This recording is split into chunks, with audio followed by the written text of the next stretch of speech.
Tech entrepreneur Brian Johnson sold his company for $800 million, and he is currently using a large portion of that wealth to fund a program called Blueprint. He spends $2 million a year on it, all with a single objective: reversing the biological aging of his own body. His daily routine is ruthlessly rigid. Every aspect of his biology is quantified by a team of 30 doctors. He wakes at 4:30 in the morning to swallow 111 individual pills before breakfast, and he even wears a specialized device while he sleeps to track his nighttime erections.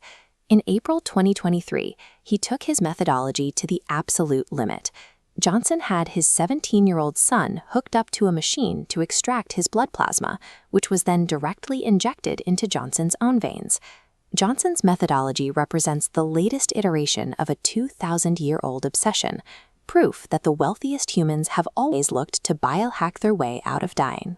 When you trace this obsession across history, a predictable taxonomy emerges.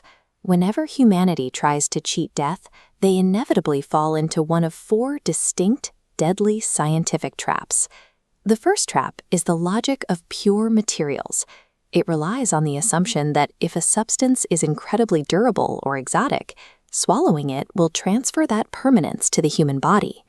In 221 BCE, China's Emperor Qin Shi Huang and later the Jiajing Emperor both consumed lethal amounts of toxic mercury.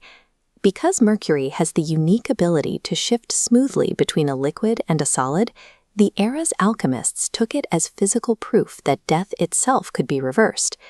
By the 1500s, Diane de Poitiers, the mistress of the French king, drank liquid gold every single day. She maintained famously pale, smooth skin well into her 60s, entirely unaware that her complexion was actually a symptom of the gold poisoning that was quietly destroying her bones from the inside out. The delusion evolved again during the 1920s radium craze. A wealthy amateur golf champion named Eben Byers drank 3 bottles a day of Radiathor, distilled water laced with radioactive material. He thought it gave him youthful energy, right up until the radiation dissolved his jawbone completely, and he had to be buried in a lead-lined coffin. Ingesting these invincible materials effectively weaponizes chemistry against the body, disintegrating organic tissue from the inside out. The second trap relies on a biological assumption that youthful vitality can be surgically harvested from the reproductive organs of spry animals and grafted directly into a human patient. In 1889, a 72-year-old French scientist named Charles-Edouard Brown-Séquard began injecting himself with crushed dog testicles, claiming it vastly improved his stamina. Soon, baseball pitcher Pud Galvin drank the same formula before a game and threw a shutout, becoming the first professional athlete in history to use a performance-enhancing drug. This bar chart shows exactly why his formula appeared to work. When modern scientists recreated the fluid, they found it contained 10,000 times too little testosterone to trigger any physical change in a human. The entire phenomenon was driven strictly by the placebo effect. But the idea had already taken hold. Surgeons like Serge Voronoff in Paris and John Brinkley in Kansas commercialized the concept, charging thousands of dollars to physically stitch thin slices of chimpanzee and whole goat testicles directly into the scrotums of aging millionaires. This era of bodily mutilation yielded zero scientific rejuvenation. It was driven by a desperate desire for vitality that completely masked a basic ignorance of human biology. The third trap abandons addition in favor of extreme subtraction. This is the ideology that aging is a mechanical flaw or a dietary impurity that must be starved out or violently bypassed. In 1965, a Dutchman named Bart Hughes decided the brain aged solely because a hardening adult skull restricted oxygen. His solution was to take a dentist drill and bore a hole directly into his own head, filming the entire procedure at home with zero medical help. Others turned deprivation into a massive grift.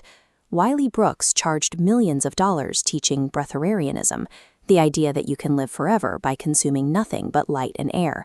His teachings collapsed when reporters caught him buying a hot dog and a Slurpee at a 7-Eleven. At the most extreme end, A Japanese Buddhist monk named Bukai successfully achieved self-mummification in 1903. Over 3,000 days, he starved away his body fat, ate pine needles, and drank toxic tree sap so bugs wouldn't eat his flesh, before sealing himself underground to dry out permanently. Attempting to preserve the body by denying its fundamental biological needs only succeeds in guaranteeing death itself. The final trap is the oldest human superstition dressed up as modern medicine, the vampiric logic that youth flows directly in the veins of the young and can be easily transferred through a tube. In the 1920s, a Soviet doctor named Alexander Bogdanov founded the world's first institute dedicated to blood science. He believed that if citizens swapped blood with younger people, no one would ever grow old. After 11 successful transfusions on himself, he felt sharper and looked younger.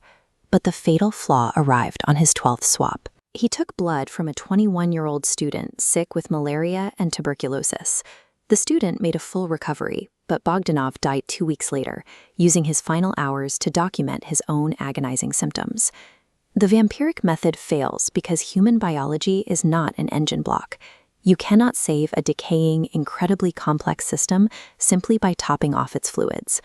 When you review this historical track record, a grim pattern emerges. Nearly every figure who attempted to cheat their biology died a horrific, painful death directly caused by the toxic cures they pursued. The central paradox of these immortality seekers is that in their desperation to avoid the end, they subjected themselves to regimens so miserable and punishing that they essentially stopped living well before they actually died. Which brings us directly back to the rigid $2 million a year routine of Brian Johnson. When mapped against history, his modern methods fit neatly into the ancient taxonomy. His massive pill intake mimics the obsession with pure materials.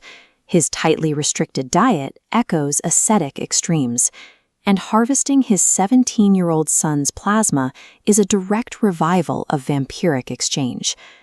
Our tools have evolved from goat surgeries and radium water to data-driven tracking apps and blood centrifuges, but the human hubris remains identical, and history is waiting with a clipboard to see exactly how this chapter ends.